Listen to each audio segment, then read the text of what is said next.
El texto me llega a mí por la autora, que es Amacay Espíndola. Sí. Y bueno, es una actriz que conozco desde hace años, que escribe, además fue alumna de Ricardo Monti, que es un autor que yo admiro mucho y al que también lo dirigí, hice una pasión sudamericana de él. Y lo que a mí me interesó, además de lo femenino, que en principio yo no lo leo en primer término eso, me voy dando cuenta después. Me interesó que, bueno, había algo muy metafísico y algo, digamos, mequetiano en un sentido obvio, digamos, por ahí. Sí. Pero anclaba con mucho humor en la problemática de lo sobrenatural como se vive en forma popular. Digamos, una mezcla de demonios, de la tierra, con infiernos cristianos, con fantasmas.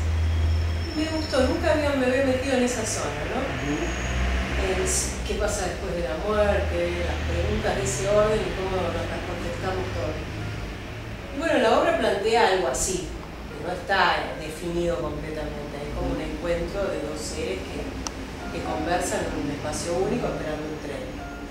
Después todo lo demás puede ser o no, digamos, pueden estar simplemente en esa situación, pueden estar en un limbo intermedio entre la vida y la muerte, pueden ser uno un aspecto de la otra. Yo con Cecilia vengo trabajando desde Máquina Ham, desde Periférico, o sea, tenemos como mucho vínculo las dos. En este caso me parece que, bueno, que la música aportó a ese lugar que vos estás diciendo notablemente. Sí. Los Débiles fue una obra mía que era texto de Guillermo Arenga, donde también había una presencia de lo exterior, más Tarkovsky, modestamente, o sea, en homenaje a Tarkovsky. Sí. Más la zona, más había algo alrededor de ellos que estaban adentro de una casita. Algo llegaba por los rincones, hacía sonidos, ¿no? O sea, me inquieta un poco esto de la soledad y lo fantasmático. Y en otra obra anterior mía, Bálsamo, también, que era también de una autora patagónica, Maite Aranzábal. El personaje principal era una mujer que era una museóloga y estaba en el museo supuestamente con los objetos, y esos objetos en algunos casos se le ponían vivos, digamos, le vivían. Entonces aparecían los fantasmas de la lucha por el dominio del desierto, que bueno, fue un genocidio en realidad. Claro. Digamos, aparecía el soldado y el indio como que volvían a discutir sus historias. Y a su vez tenían un triángulo amoroso con ella. O sea que había, como hay más fantasmas de los que yo recuerdo, solo que en este caso no están, porque la tendencia era inversa, era convertirlos en cosas que vivían. En esta instancia solo están en el ámbito de las imágenes sugeridas. Lo que me pasó a mí con la obra, seguramente, en forma inconsciente, tiene que ver con un momento de la vida de una mujer grande. Entonces, bueno, hay algo del pasado que vuelve a la memoria del pasado y de la otra parte que no hiciste, ¿no? Después está evocado totalmente el teatro, digamos, el teatro y la actuación. Está todo el tiempo referido a este teatro todo el tiempo. Hay del amor tiene cada mujer, de Delphi de Ortega, y hay de una novela que ahora no me sale el nombre, pero que era María de los Ángeles Medrano, que era la protagonista débil, digamos, débil en el sentido, la víctima de las novelas de mi infancia, de mi adolescencia. La Delphi de Ortega ya es más. Me interesa el relato femenino sobre el amor, no importa si es verdad o no. Digo, cómo las mujeres hablan de lo amoroso, y la mujer influida por la telenovela, la mujer influida por la actuación, cómo ponen palabras en el amoroso, qué sé yo, no sé si es verdad, si es eso la verdad, si existe una historia del melodrama muy visitado por las mujeres. Sí, no creo que sea como una regla hoy.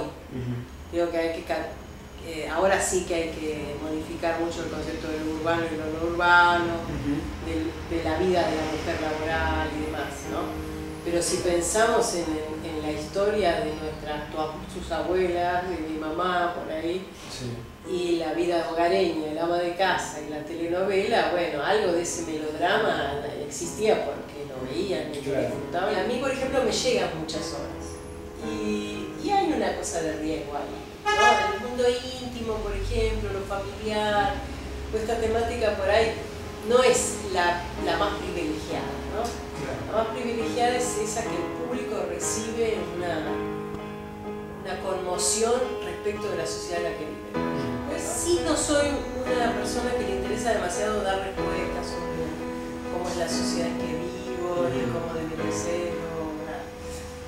Más bien preguntas y sugerencias, y me gustan las obras abiertas, me gusta que el autor converse conmigo. Digo, trabajo bastante con argentinos, con autores argentinos, y de esta manera. He trabajado, por ejemplo, con el tema de la debilidad, de lo débil, muy acompañada por Cristian Ferrer en ese momento, y Guillermo Arengo. O sea, Cristian es un filósofo que nos ayudó un montón con la noción de debilidad, y me interesa esa zona, lo frágil, lo débil, la locura, lo íntimo, pero sí conmocionar. Sí. Hay una frase que yo uso para los objetos, que es: el objeto cuando entra en la escena es como que embaraza esa escena, ¿no? La preña, ¿no? Entonces todo se acomoda alrededor de ese objeto. Yo creo que sí, que los cuerpos se conmocionan al espacio, y son diversos, ¿sí? El cuerpo femenino y el cuerpo masculino son diversos, imprimen algo distinto. Me acuerdo cuando dirigía a Angelelli una vez, yo, claro. Y me pasaba algo con él siempre, que era muy curioso, que él entrenaba un rato antes de la función, y yo siempre sentía esto, que el espacio se le cerraba alrededor. Es como cuando él estaba en la escena, todo se le acercaba, ¿no? Como se organizaba alrededor, era muy imántico, su cuerpo, él como cuerpo. Sí, sí, sí.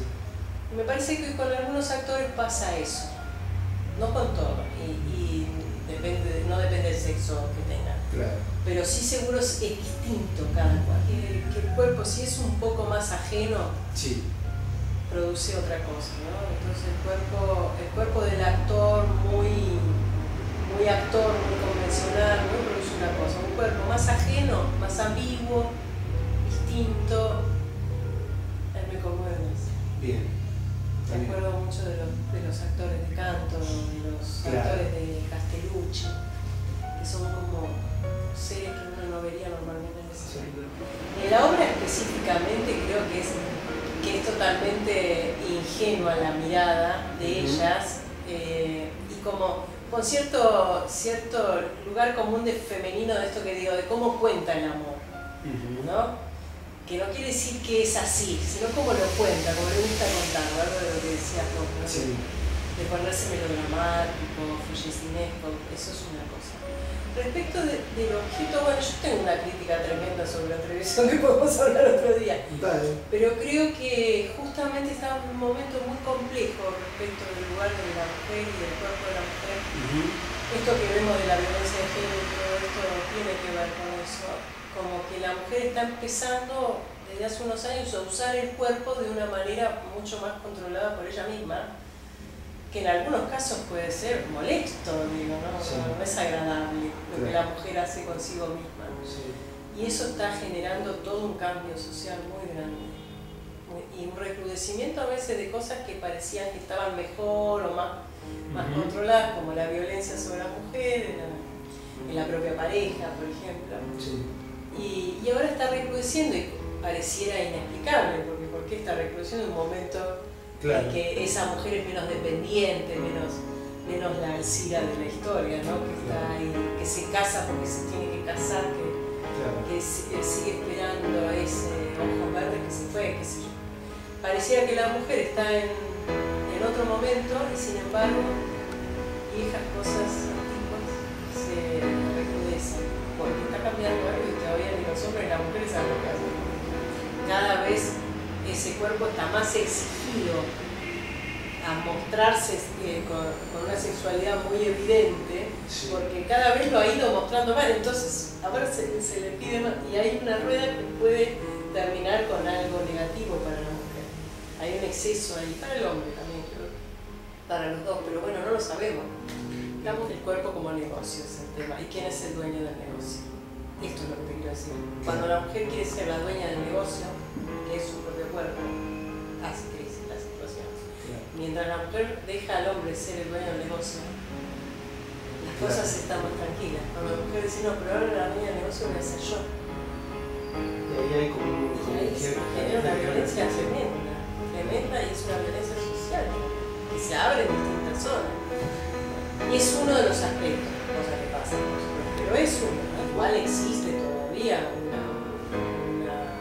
un machismo predominante en los cargos, por ejemplo, principales de las productoras, de los teatros. Hay muchas mujeres, pero todavía, va a tardar mucho esto, ¿no? Las directoras mujeres son muchas menos que los directores varones.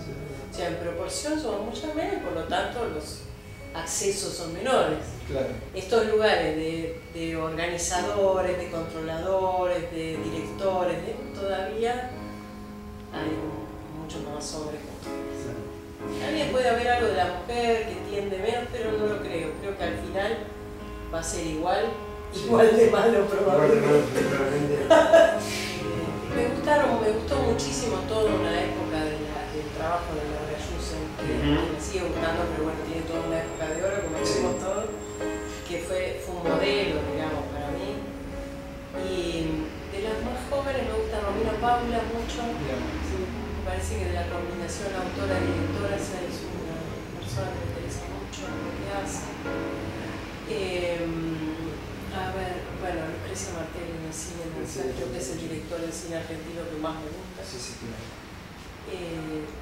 Conozco bastante y trabajé con Paula de Luque, me gustó mucho Eva y Juan, salvo esto que digo, la mujer que se autoabastece, que vive en un contexto urbano y demás, pareciera en ciertos contextos ser más frágil o más vulnerable la mujer, o necesitar de una serie de estrategias de supervivencia rodeando al hombre. Esto pareciera ser así. Está también en tránsito todo esto de cambio.